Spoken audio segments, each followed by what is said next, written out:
How are they going to stack up here after qualifying? James Scott and Corey Shepherd are going to be 1 and 2 on the front row of the grid. Then it's going to go to the second row. Dylan Rudd, Andrew Dyson. Third row will be Jordan Ross with Brett Loxton alongside in his number 6 position. Brett Hobson goes a position back from his normal spot in 7 on the 4th row alongside Greg Salon. Is that his debut tonight, Greg? Have we seen that before, guys? Yes, it is. Damien Johnson on the 5th row alongside Adam Briggs. Tom Freer doesn't make the top 10 tonight after we've seen him get off the track. Brian Borg managed to get up into 12, so he's in the 6th row so far tonight. Kenneth Latta and Jamie Stovold will round out the 7th row. In the 8th row will be Kyle Stokes with Cameron Veacock alongside. Then it'll be Thomas Hinds and Sebastian Flock in row number 9. Blake Warboys and Matty Mascord all the way back in the 10th row for 19 and 20. Troy Maguire in 21 with Sean Linsill alongside. Luke Rosella and Rob Bowden will be in rows number 12. 55 cars here tonight, though. It's a huge one. 55 cars. Huge field, small track. This is going to be interesting. All right, let's look at 25 and 26. It's going to be Aaron Dodd and Luke Page, and it's going to be Reece Keane and Bailey Frid for 27, 28. 29, 30 will be Daniel Misdale and Grant Keynes. Stephen Varga and Greg Sharp will be in 31, 32. Rick Sibra will be back in 33 with Darren McKenzie alongside. Jamie Dyke in 35 with David Kimmond alongside him. That'll be for row 18 of the grid at the moment. So yes, row 18. We are that far back. Then it goes Jaden Borg and Brent Nitschke. Jacob Knight in 39. Aaron Gilbert in 40. Michael Teliancic returns tonight after escaping the bushfires in Perth last week. Alongside him will be Chris Barnes. And then we'll go to Matthew Brunt, Henry King. And we'll just keep going. Yes, it's going to go quick. I'll have a look down here and we can get through them. Looks like we're about to go racing. Here we go, green flag, and we are underway. And let's find out how tonight is going to go. 150 kilometres, 3.93 kilometres to get around here at Barber Motorsports Park, Alabama, USA. Let's see how they go into turn number 1. It's going to be push and shove here as they go 2 wide. It's a big, long right-hander now. We're not going to get 3 wide, though. I thought we were going to get quite a few more as we're trying to see how they go around at the top. James Scott leads us out here. Corey Shepherd and him tussling for position there at the start. It looks like he has held them out now as we go 3 wide. Oh, no, a spin out. Is that Freer involved in that one too? I don't know. Could be. He's going to be upset if he's spun around already, and we already see some other guys, the 84 too, and that's Flock turned around early in this one. We did suspect there were going to be some issues as they went around this corner number 5.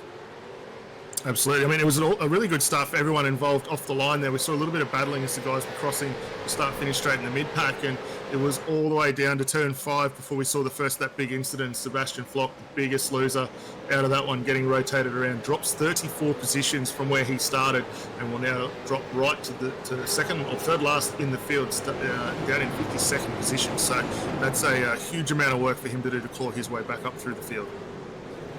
Rob Bowden's a big improver too. 7 positions, up to 17. So he's made a big charge off the start. Aaron Dodd's followed him. He's 6 positions up in 19. Here we go. What's going on here? Some overtaking manoeuvres going on. Everyone's showing the nose. We complete the first lap. So we've just completed 1 lap. That's how quick it is. 1 minute 22 is all it takes to get around here. As we check out the replay now, thanks to Jinx Shifters. Dan, run us through this one. Well, just going to pick up where this all unfolded. I think there's just a little bit of contact mid-corner there. There's a Coda car involved in that as well. I think that might have been Thomas Foster well down as well. So plenty of guys just missing the markers there, running in the back. And that concertina effect was a big one there for all those guys getting involved in it. Yeah, this one looks like Tom Freer. That's his back wing there, spun around and just seeing if he lets all the traffic go, if he's stuck there. As you can see, lots of stuff moving around my time screen. He just gets off the road there, manages to grab reverse, so he will rejoin the race. So Tom Freer is who we're on board with at the moment from Synergy Sim Racing, and a lot of movement there going up and down at the moment. He's currently sitting in 49th out of 55, but expect to see him go through the field reasonably quickly because we know he's sort of up in the top 10 usually. The worst thing he could have done was try and back out. We've got an incident of Zach Haynes in the background or someone. It looked like a Mach 1 car. Just going back. Oh, now he's had more weight reduction. He's taking the bonnet and the front nose cone off. Yeah, very fortunate that everyone behind there was able to avoid that car and not get into it. We'll have a look at the replay to see how this one happens. It's down through the chicane in the second phase and just runs it out wide.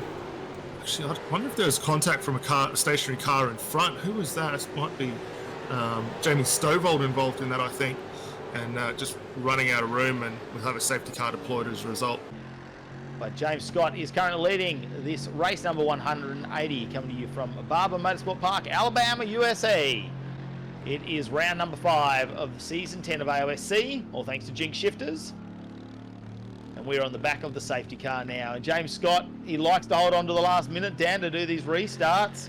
Restart is about to get underway, and James Scott, he likes to restart late. What's he going to do on this one as he comes out of the final corner? Turn number 16, heads down to turn number 1, and he is foot to the firewall now, trying to open up that gap on Corey Shepherd as they get the restart.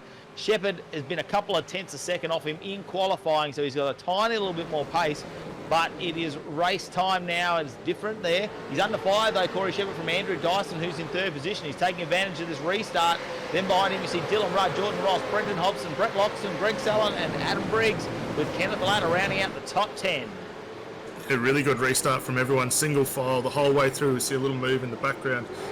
Don't think that pass actually got completed there, but really good jump from all. Shepherd managed to pick up the lead from Scott very well, and hasn't fallen too far behind. Andrew Dyson doing really good, gained that one spot up in 3rd position, as you're saying, and he is on a charge here to try and continue his way forward.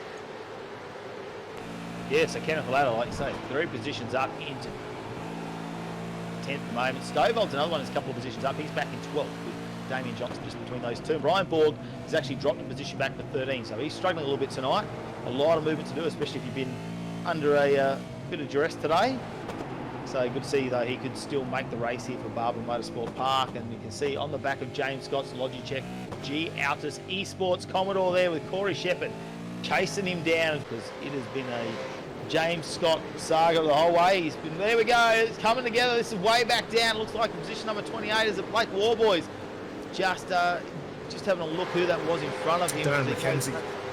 Jamie Dyke from the Fishing Motorsports entry. You can see up there now the number 80, who is in position number 31, just trying to get a move done on Henry.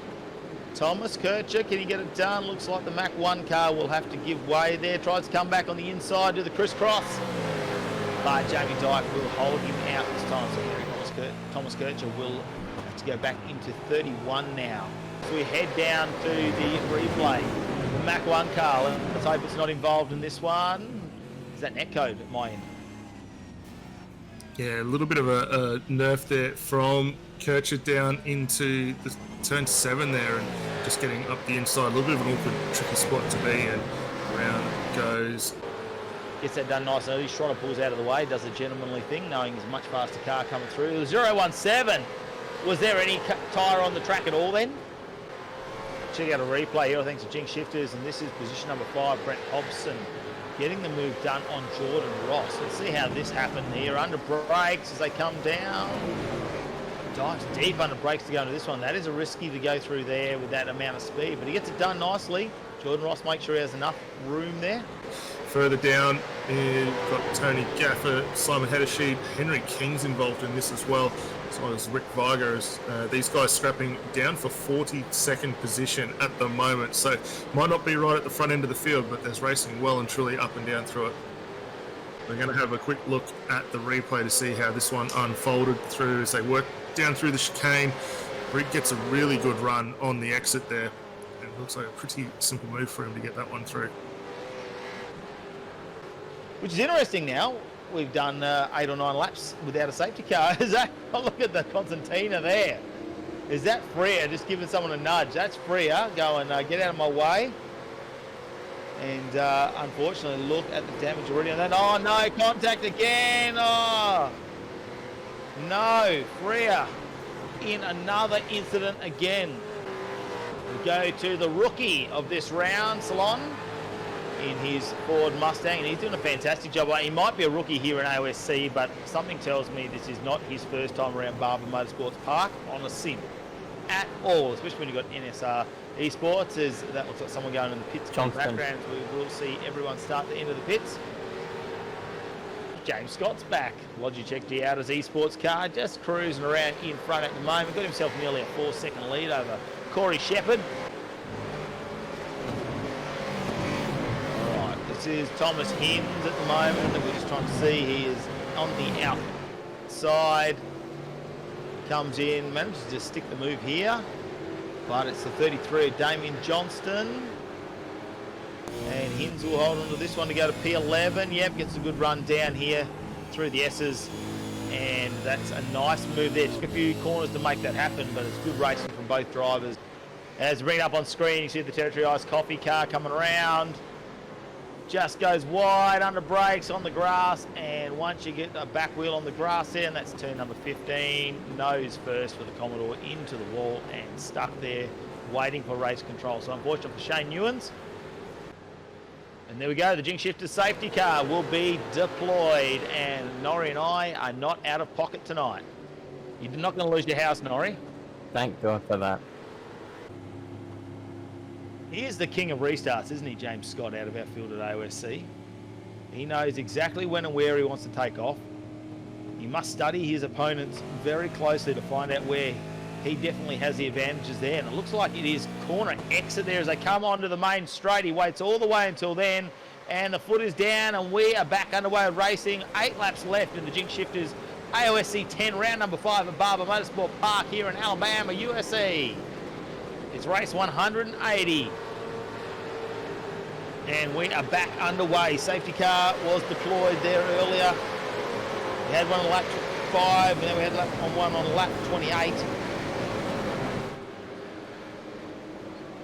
And everyone has managed to jump away quite nicely. They're shepherd in a good spot as they work up towards the little carousel section. They've both been able to jump off against Andrew Dyson as well. So that is in a good opportunity. The rest of the field just snaking its way through. Stovall with a move down into 7. He gets that one completed as well on Thomas Hinds. So some action already starting to head up. Well, Hinds and Stovall have been sideways since the restart, I think, and Stovall was in front of him. Hinds has now got that position back, so he's moved into P10. So Jamie Stovall was gone back one position, but they were sideways through about the first 4 corners of the lap. He'll want to get that one back. He's made a big move. Stovall, he's up 3 positions. Hinds is up those 7 positions into P10. Kenneth Ladder, though, impresses me at the moment. Sitting in 7th position, he is up 6 and holding out a Jordan Ross on the charge and a Brett Loxton right behind him. Absolutely. And I mean, these guys were battling just prior to that safety car. They're going to continue this little exchange for the next few laps. A little defensive there for Ladder as he gets a little bit of a brake lock up through too, but he's just positioning that car everywhere he needs to hold off Jordan Ross behind, and that actually probably helps Brenton Hobson just ahead, who now can set his sights firmly on Adam Briggs and not worry about these guys. Jordan Ross, is that a little bit of contact there? I don't know. It's too close to call from where we see in the camera angles. But he is right up on the back of Kenneth Ladder, and the last thing he needs to do is be involved in an incident because he has been so unlucky in this series so far. And with Brett Loxton right behind him, we get a Constantina effect. There's a little bit sideways there for Ladder. Bit oversteer. Gets it under control and gets the Mustang back underway. Ross was pushing really hard prior to the safety car. You can see him under brakes. As the wheels go on the grass there for Ladder, that won't help him with the drive. Has to come back over onto the driving line. It looks like he manages to hold out Ross. Ross just not able to get that nose up in the inside of that part of the track. As they come around now, the final turn. No surprise no one's going to the pits. There we go. Looking for the apex of the corners there to try and get as smooth the run as they can onto the main straight in this drive, but Ladder just seems to pull away from him there. There's not a long front straight, is it? Just slides it in there too for Ross under brakes. Yeah, if you can't get the exit through that final corner, it does make it very tricky to get the run, and we're starting to see that now. Stovall similarly has actually lost that spot again back to Thomas Hinds. We saw on the opening lap of the restart there, so a little bit of work for him to do. Matty Maskell still getting in and amongst it, and Brian Borg has dropped a couple of spots since the restart as well. Now finds himself in 16th position, just in the middle of this train, and Reece Keane all over the back of him. So those tyres are screaming for a bit of a reprieve here as he's going to come under a huge amount of attack. And this could actually work well for Linsell as well, who's just in behind the script. See that damage on the front of Kimmon's car at the front of this pack. Aaron Gill behind him. Blake Warboys There's the 3. Warboys all over the back. Gilbert all over the back of Kimmin, just trying to get that move done, but Kimmin not going to let him pass. He's got the elbows out. Here we go, might be a move. Whoa, Warboys, so much curve, launches the car airborne. I don't know how that stayed on the track. A little further down, some more hip and shoulder for Gilbert as Mackenzie gets into the door, and these guys are just starting to really cost themselves some position as Jamie Dyke in the background struggling to get traction in the Fisher Motorsports car. Jacob Knight before giving Mackenzie a little bit of a nudge as well. Here you go, another nudge from Knight. Oh, and Gilbert, he just can't get out of the wars tonight. He's if it's not his teammate, it's the rest of the field. Could he be the AJ Insurance Impact of the Round for 2 weeks in a row? Goes back. Maguire might. Oh, go Rosella on the inside again. Can't get it done though. Maguire looks like he might have got this move done in the Taipan Esports Mustang. James Scott, the Logitech G Autos Esports, Holden Commodore.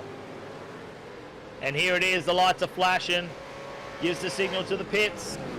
Nice little lead. It comes in number 1. Corey Shepherd in number 2 as he crossed the line with Mr. Antenna car. Then it's Andrew Dyson, Dylan Rudd, Adam Briggs, Brendan Hobson right behind. Kenneth Ladder holds out Jordan Ross over Brett Loxton, Thomas Hinds. Jamie Stovall can't get past. Damien Johnson then crosses the line, and it's Kyle Stokes will come around in the Synergy Sim racing car. Greg Salon in 14th. Rob Bowden ends up in 15. Brian Borg maintains 16. I did see him up a little bit up for a lap or 2 there, so he didn't make any further. Aaron Dodd in 17. Matty Mascourt in 18.